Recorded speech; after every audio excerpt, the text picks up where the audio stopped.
The C20 Remote is our new multi-purpose remote control.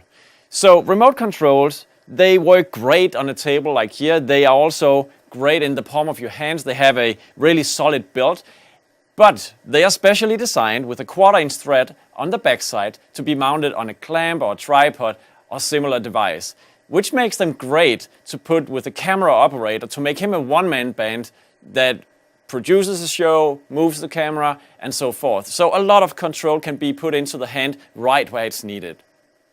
So PoE, or Power over Ethernet, is essential for the remote control. So you see only one cable is necessary to power this device and also to get the signals in and out. You can also use a regular DC power supply if you want, so it's not a requirement that you have PoE, but it's a really elegant solution.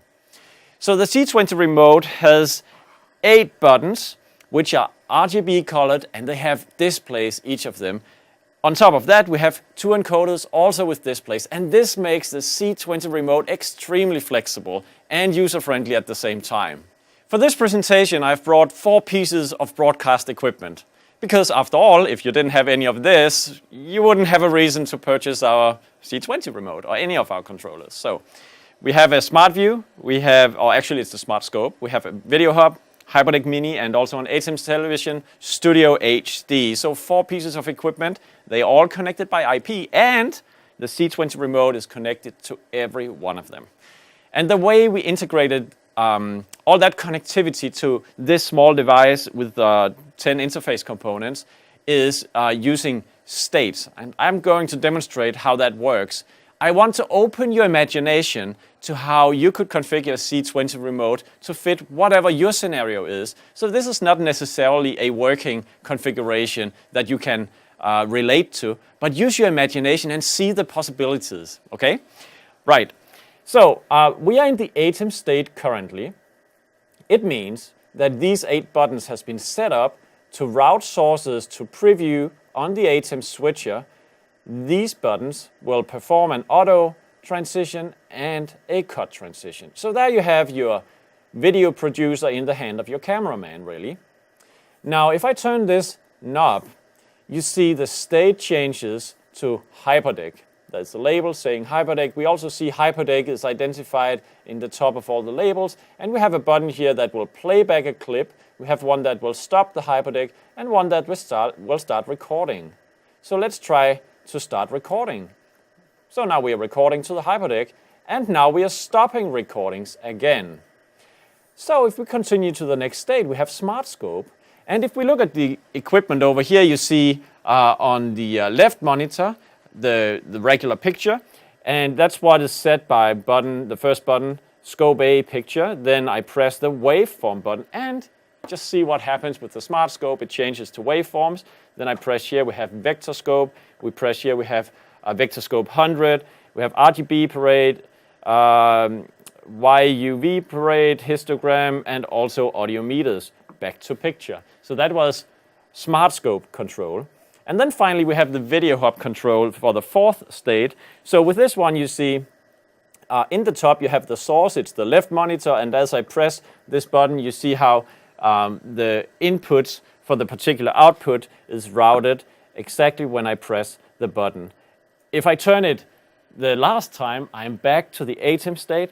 And that's basically how we managed to put control of 4 different items into the C20 Remote.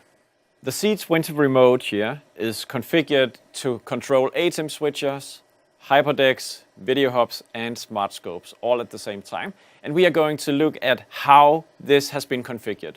The key to doing that is attaching a USB cable to the C20 Remote and plug it into your computer. So I'll do that right now. You see on the screen behind me, I have the SKAARHOJ firmware updater application, and as soon as I plugged in the controller, the USB device is recognized, and all I need to do to access the configuration is to press the Open Configuration button. This will, after a few seconds, bring me to a configuration page online where I can do all the magic.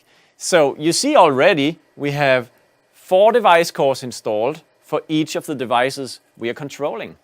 And we should be able to scroll down on this page and see how these device cores have been mapped to buttons on the remote.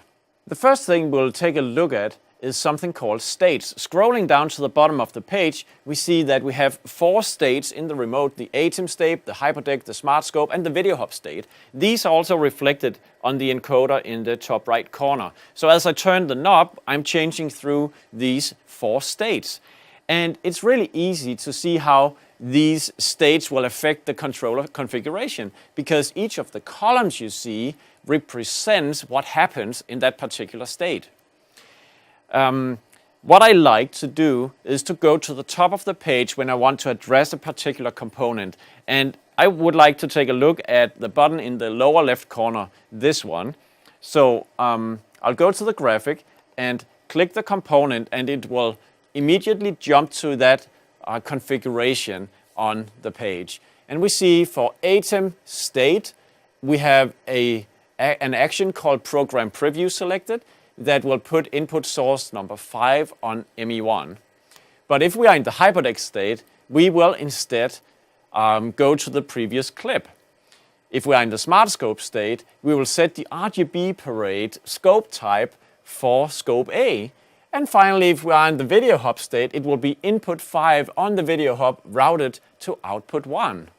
So this is how easy it has been to configure the C20 Remote to communicate with 4 different broadcast devices using states and the configuration interface you can access if you use the SKAARHOJ firmware updater app.